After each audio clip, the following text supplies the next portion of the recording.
नजीब की बहन का, जिन्होंने अभी तक इस मशाल को बुझने नहीं दिया है। और यही चीज़, यही जज्बे के साथ में मैं अपनी बात आगे रखना चाहती हूँ। हम लोग, सब लोग बहुत गुस्से में हैं, सब लोग बहुत क्रोधित हैं और होना भी चाहिए। गुस्सा आना बहुत ज़रूरी है, गुस्सा कोई ख़राब बात नहीं है। गुस्सा आना चाहिए जब हम लोगों को हमारे ही पैसे के लिए लाइन में खड़ा किया जाता है और भाजपा के नेताओं पर एक के बाद एक रेड पड़ती है। कहीं 33 लाख, कहीं 10 लाख, कहीं 22 लाख नए चमकते हुए आरबीआई से निकले हुए नोटों में उनके पास बरामद होते हैं। लेकिन हमको लाइन में खड़े होकर बोला जाता है चुपचाप खड़े रहो। लाइन में खड़े रहोगे तो तुमको भाजपा का जो दिल्ली यूनिट है लड्डू देगा, ये बोला जाता है हमको। ये मजाक चल रहा है देश में, ये बेवकूफी चल रही है और हमको इसके सामने, इस बेवकूफी के सामने हमको बोला जाता है कि चुप रहो, आवाज मत उठाओ। वहाँ पे सरहद पे सैनिक खड़े हुए हैं, तुम लाइन में नहीं खड़े कर सकते हो, तुम लाइन में खड़ा नहीं रह सकते हो। और इसका एक सैनिक ने बहुत बढ़िया जवाब एक भक्त को दिया था। एक मोदी भक्त लाइन में उनसे बोले कि क्या तुम में थोड़ी सी पेशेंस नहीं है?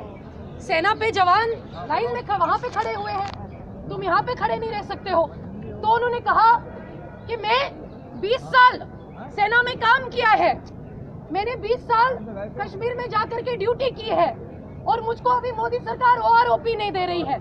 तुम अगर मोदी के इतने बड़े चेले हो तो पहले ही जाकर के हमारा ओआरओपी दिलवाओ, फिर बात करो।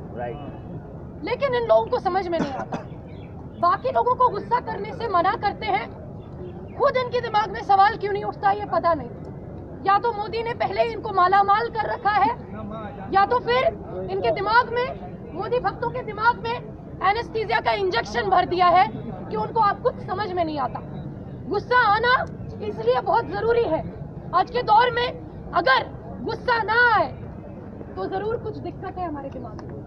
जिसके दिमाग में आज के दौर में गुस्सा ना आए उसके दिमाग में जरूर कुछ दिक्कत है। दादरी में एक तरफ अखलाक की हत्या की जाती है दिन दहाड़े, उसके बाद जो लोग उसमें अंदर होते हैं उनको जल्द से जल्द बाहर निकालने की कोशिश की जाती है। संगीत सोम खुद जाते हैं वहां पे इंश्योर कराने के लिए। लेकिन उल्टा जो फैमिली है, जो अखलाक की फैमिली है, उनके ऊपर एफआईआर किया जाता है। झूठा कहीं से मांस का सैंपल उठा करके फिर बोला जाता है कि ये मटन है, फिर बोला जाता है कि ये बीफ है और उन पर झूठी कार्रवाई की जाती है। ठीक वही हमारी यूनिवर्सिटी में हुआ। हमारी यूनिवर्सिटी के बेशरम वाइस चांसलर जगदीश कुमार मुर्दाबाद मुर्दाबाद मुर्दाबाद। जगदीश कुमार जेएनयू छोड़ो, जेएनयू छोड़ो, जेएनयू छोड़ो, जेएनयू से इस्तीफा दो, इस्तीफा दो। उनकी कहानी सुन लीजिए। 27 जनवरी 2016 को जगदीश कुमार जेएनयू के वाइस चांसलर बनते हैं। 12 वर्किंग डेज के अंदर, 12 कामकाज के दिन के अंदर कन्हैया को अरेस्ट किया जाता है। उसके तुरंत बाद उमर और अनिर्बान को अरेस्ट किया जाता है। सभी साथियों पर, सभी जेएनयू के स्टूडेंट्स पर सेडिशन का केस लगाया जाता है। और सेडिशन का केस तो दूसरी बात है, उनकी जो बदनामी होती है वो हमने देखा। पुलिस को अंदर बुलाते हैं, ये वीसी कहते हैं जो करना है करो, जिस हॉस्टल में रेड डालना है डालो। लेकिन जब नजीब गायब होते हैं तब वो पुलिस को अंदर नहीं आने देते। हम लोगों को बार बार जाकर के रोड जाम करके कहना पड़ता है कि कैंपस के अंदर तो सर्च करो। कैंपस के अंदर सूंघने वाले कुत्ते, जिनको स्निफर डॉग कहते हैं, दिल्ली पुलिस के साथी बेहतर जानते होंगे, आप लोगों को बेहतर इसका नॉलेज होगा। उनको अंदर बुलाइए, कैंपस का सर्च कीजिए, मगर नहीं। उस वक्त तो किया था, इस वक्त क्यों नहीं कर रहे? बोलिए, जवाब दीजिए। लेकिन एनेस्थीसिया का इंजेक्शन वही टाइम्स नाउ के जरिए, जी न्यूज के जरिए सबके दिमाग में भर दिया गया है। जगदीश कुमार संघी वाइस चांसलर कहते हैं अपने पहले प्रेस रिलीज में कि नजीब अक्यूज्ड है। अक्यूज यानी आरोपी। किस चीज का आरोप है उन पर? क्या खुद के साथ मार पिटाई कर रहे थे क्या? चलो एक मिनट के लिए मान लिया कि एक निहत्था नजीब जो है वो 20 संघी आतंकवादियों को मार रहा था, मान लिया, तो भाई उनका भी तो नाम दो। झगड़े में तो 2 पार्टी होती है, लेकिन संघियों की नजर में झगड़े का सिर्फ एक पार्टी होता है। जिस तरह से अखलाक को बता दिया गया कि वो दोषी है, अखलाक की फैमिली पर एफआईआर किया गया। आज उनकी फैमिली सर छुपाती बच रही है, क्योंकि उल्टा उनके ऊपर एफआईआर हो रही है। मारने के ऊपर नहीं, आदमी को मारने पर नहीं, गाय को मारने के झूठे आरोप में उन पर एफआईआर हो रही है। ठीक उसी तरह से हमको बताया जाता है कि नजीब अक्यूज्ड है। भाई अक्यूज्ड किस चीज में है? हर बार आपने देखा कि पुलिस का वर्शन और जेएनयू प्रशासन का वर्शन, हर बार एबीवीपी का वर्शन था। एबीवीपी जो आरएसएस का छात्र संगठन, हमेशा दिल्ली पुलिस का वर्शन वही रहा। एक बहुत मजे की बात है, आप लोगों को सुन के शायद थोड़ी शर्म आनी चाहिए, शर्म आएगी तो बता दीजिएगा, बहुत खुशी की बात होगी। हाई कोर्ट में जब सुनवाई होती है तो जज फाइल को देखते हैं, पूछते हैं, पहली लाइन में पुलिस ने लिखा है, पुलिस ने जो रिपोर्ट भरी है, स्टेटस रिपोर्ट, उसमें लिखा है कि नजीब ने एबीवीपी के 3 लड़कों को मारा। चलो मान लिया। उसकी अगली लाइन में लिखा है नजीब सफदरजंग गया इलाज करवाने। तो जज ने एक बहुत मजेदार बात पूछी। जज ने पूछा कि अगर नजीब ने एबीवीपी के लड़कों को पीटा तो उनको इलाज कराने जाना चाहिए था, नजीब इलाज कराने क्यों गया? अरे भगवान पुलिस, शर्म करो, शर्म करो, शर्म करो। फर्जी रिपोर्ट पेश करना बंद करो, बंद करो, बंद करो। भगवान पुलिस, हाय हाय हाय हाय हाय हाय। इसी तरह से वाइस चांसलर, उनके भी दिमाग में एनेस्थीसिया का इंजेक्शन हो गया है, वो भी यही बकवास करते हैं, वो भी यही बोलते हैं। कभी भी वाइस चांसलर की किसी भी रिपोर्ट में आज तक ये बात नहीं लिखी गई, जिसके 22 चश्मदीद गवाह है, जिसके गवाह खुद जेएनयू सिक्योरिटी है, जिसके गवाह खुद वहाँ के वार्डन है। कभी ये बात नहीं बोली गई कि नजीब के साथ दिन दहाड़े एबीवीपी के लोगों ने मारपीट की। यानी कि पुलिस, जेएनयू के प्रशासन के लोग, दिल्ली सरकार, दिल्ली पुलिस और एबीवीपी, इनके बीच में एक बहुत क्लोज कोऑर्डिनेशन है। एक जो बात बोलता है एबीवीपी, वही बात पुलिस बोलती है, वही बात प्रशासन बोलता है। भाई ये कोई अपने आप से तो सबको सपना तो नहीं आया ना, कहीं पे बैठ के इनकी मीटिंगें होती है, कहीं से आकर के इनको ब्रीफिंग होती है। इस दिल्ली पुलिस को अपनी वर्दी पर शर्म करनी चाहिए।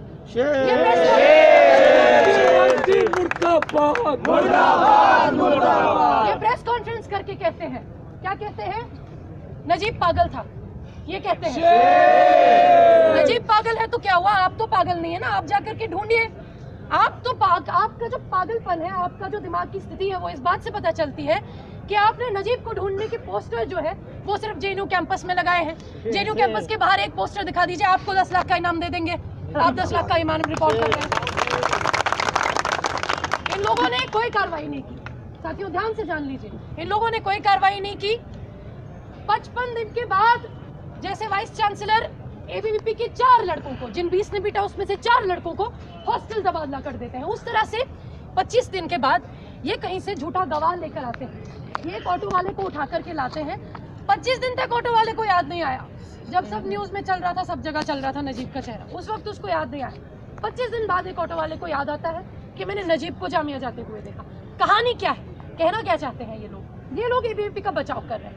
ये लोग हमको इससे आगे कहानी नहीं बताएंगे। ये बोलते हैं कि नजीब जो है जेएनयू से ऑटो पकड़ के जामिया गया, बस इतना इनको पता है। रट के मोदी ने बोला है इतना बको, इतना ही बक रहे हैं। इसके आगे क्या हुआ? कोशिश ये की जा रही है बोलने की कि नजीब अपनी मर्जी से गया, नजीब को अगवा नहीं किया गया, नजीब को किडनैप नहीं किया गया। मैं तो बोलती हूँ जो वार्डन, संघी वार्डन ये झूठ फैला रहे हैं कि हाँ नजीब ऑटो में चला गया, पहले तो उस वार्डन को अरेस्ट किया जाए। उसका क्या इंटरेस्ट है ये झूठ बोलने में? वीसी को अरेस्ट किया जाए। वीसी का क्या इंटरेस्ट है ये बात छुपाने में कि नजीब के साथ मारपिटाई हुई? और दिल्ली पुलिस में जिसको शर्म बाकी हो वो खुद जाकर के रिजाइन कर दे। आज प्रॉक्टर की रिपोर्ट कहती है, प्रॉक्टर में शायद थोड़ी सी शर्म बची है कहीं ना कहीं, प्रॉक्टर की रिपोर्ट कहती है कि नजीब के साथ बहुत बर्बर तरीके से मारपिटाई हुई। क्या एक बार भी पुलिस को उन संगी लुम्पन्स का इंटरोगेशन नहीं करना चाहिए? नहीं किया, किसी का इंटरोगेशन नहीं किया, उल्टा 4-4 बार माँ का इंटरोगेशन किया, 5 बार बहन से सवालात किए। अच्छा अब फिर बताइए फिर क्या हुआ? अच्छा फिर बताइए फिर क्या हुआ? अच्छा फिर बताइए फिर क्या हुआ? अरे जाकर के अपनी पुलिस फोर्स लगाओ और ढूंढो। जिस तरह से मार्च को रोकने के लिए इंडिया गेट में मार्च होता है, उसको रोकने के लिए अलीगढ़ से जो बस आती है उसको मथुरा हाईवे पे रोका जाता है। तब आपको सब मालूम होता है, अभी कुछ मालूम नहीं होता। हाई कोर्ट बार बार दिल्ली पुलिस से पूछ रहा है कि आप ये बताइए कि एक लड़का भरी दिल्ली से गायब कैसे हो सकता है? पूरी दिल्ली के अंदर सीसीटीवी लगे हुए हैं। अभी अगर आपका प्रोटेस्ट जो है उस पर एबीवीपी या बजरंग दल वालों को कुछ पसंद ना आए, वो जाकर के केस कर देंगे। और इनके जो दिल्ली पुलिस के रिकॉर्डिंग होते हैं वो रिकॉर्डिंग करते रहते हैं, सीसीटीवी होता है, ये रिकॉर्डिंग करके कहते हैं कि आपने ऐसा कहा, आपने वैसा कहा, लेकिन उस वक्त इनका सीसीटीवी काम नहीं करता। जेएनयू के अंदर आप जानते हैं कि जिस वक्त नजीब के साथ मार पिटाई होती है, उस वक्त जेएनयू सिक्योरिटी के एक सुपरवाइजर केडी शर्मा वहीं पे खड़े होते हैं। उनसे लोग बोलते हैं, उनसे स्टूडेंट्स बोलते हैं कि भाई आप तो जब भी हमारा जुलूस होता है, प्रोटेस्ट होता है, रिकॉर्डिंग करते हो वीसी के कहने पे, आज रिकॉर्डिंग क्यों नहीं कर रहे हो? तब इनके कैमरा बंद हो जाते हैं। जब दंगा हो रहा होता है उस वक्त दंगाइयों का साथ देते हैं, तब इनकी लाठियां बंद हो जाती हैं। जब अखलाक को मारा जाता है उस वक्त इनकी आंखें बंद हो जाती हैं। और अभी तो इनका दिमाग ही पूरा बंद पड़ा हुआ है, क्योंकि मोदी के सत्ता में आने का अहंकार जो है वो इन लोगों पर भी थोड़ा थोड़ा चढ़ा हुआ है, लेकिन धीरे धीरे जरूर उतरेगा। इनको भी धीरे धीरे एक लड्डू मिलेगा। जिस तरह से मनोज तिवारी जी ने कहा है कि सबको लड्डू मिलेगा, उस तरह से इनको भी जब लड्डू मिलेगा, इनको तब समझ में आएगा जब आपके ऊपर बात आएगी, जब आपके घर में इस तरह का हादसा होगा, जब आपके साथ में नाइंसाफी होगी, उस वक्त आप उस तरफ नहीं इस तरफ खड़े होंगे, खाकी वर्दी में नहीं झंडा लेकर खड़े होंगे। और जेएनयू तब भी आपके साथ होगा। बस इसी बात के साथ मैं एक आखिरी बात कहते हुए अपनी बात खत्म करना चाहती हूँ कि जज्बात बहुत जरूरी है, गुस्सा बहुत जरूरी है, लेकिन उससे ज्यादा जरूरी है एक साथ होना। गुस्सा होना सिर्फ पहला कदम है, रोना सिर्फ पहला कदम है, दिल में दर्द होना सिर्फ पहला कदम है। दूसरा कदम है एकजुट होकर सड़कों पे उतरना, एक बड़े कॉज के लिए, इस देश को बचाने के लिए, संविधान को बचाने के लिए। नहीं तो इसी तरह से इनकी गुंडागर्दी चलेगी, इसी तरह से ये लोग बदनाम करते रहेंगे प्रोटेस्ट को। बोलते हैं स्टूडेंट्स ने जेएनयू वीसी का घेराव किया, भाई और क्या करते? आप इतने बेशरम हैं, आपके संगे वाइस चांसलर इतने बेशरम और बदतमीज हैं, उनका एक बच्चा गायब हो जाता है, वो रिपोर्ट नहीं लिखवाते हैं, उनके हाथों में दर्द हो जाती है, वो एफआईआर नहीं लिखवाते हैं। उस टाइम पे कहते हैं कि नहीं कोई जरूरत नहीं है एफआईआर लिखवाने की, तो स्टूडेंट्स जाके उनके दरवाजे के बाहर खड़ा हो जाते हैं, पूरी मीडिया को बुलाकर ये हल्ला खड़ा कर देते हैं, अरे मेरा घेराव हो गया। इसी तरह से ये लोग मूवमेंट्स को बदनाम करते हैं। इसलिए हमारे सामने एक चैलेंज ये है कि किस तरह से लोगों को एक साथ लाया जाए, एक चैलेंज ये है इनके प्रोपेगेंडा को किस तरह से काउंटर किया जाए। अगर हमारे आने वाली किसी भी रैली में कोई आपको दिखे जो प्रॉब्लम क्रिएट कर रहा है, मार पिटाई कर रहा है या गाली गलौज कर रहा है, एक अंदेशा है कि वो बेवकूफ़ हो, दूसरा अंदेशा ये है कि वो स्टेट का एजेंट हो। इन सारी बातों को बहुत अच्छे से हम लोगों को ध्यान में रखकर अपने मूवमेंट को पीसफुली और बड़ी संख्या में आगे ले जाना पड़ेगा। ये निहायत ही शर्मनाक बात है कि 30 दिन तक पार्लियामेंट चली, लेकिन पार्लियामेंट में नजीब का सवाल नहीं उठा। किस लिए? क्योंकि नोटबंदी का सवाल है। लेकिन नोटबंदी पर भी आप क्या कर पाए? हमारा इस ओपोजिशन से भी प्रश्न है कि आप रायसीना हिल पर 4-5 बड़े बड़े नेता मार्च करते हैं, उससे नहीं होता भाई। और वो जो बड़े बड़े नेता है, जो सुंदर दिखने वाले नेता है, वो यहाँ आए सड़कों पर, 10 लाख दिल्ली की जनता जब उनके साथ में चलेगी, तब जाके मोदी की नाक में दम होगा।